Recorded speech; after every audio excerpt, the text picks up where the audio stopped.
Om 是一个经常在佛经和印度教经典里出现的种子字，并有其特殊的意义。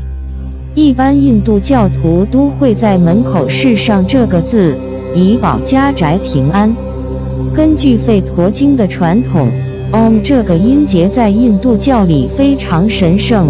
他认为 Om 是宇宙中所出现的第一个音，也是婴儿出生后所发出的第一个音。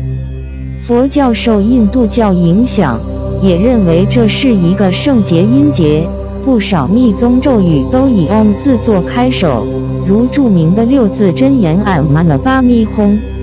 今日，利用 Om 这个字而制成的艺术品在信仰印度教的印度及尼泊尔非常常见。Om 这个字最早在印度教经典《吠陀经》出现，在印度教教义中，它示范的最初体现。宇宙间万物皆是从 Om 的震动中产生的，它如此神圣，以至于所有的曼达罗和咒语都要加上它。它无疑是最具代表性的印度教象征。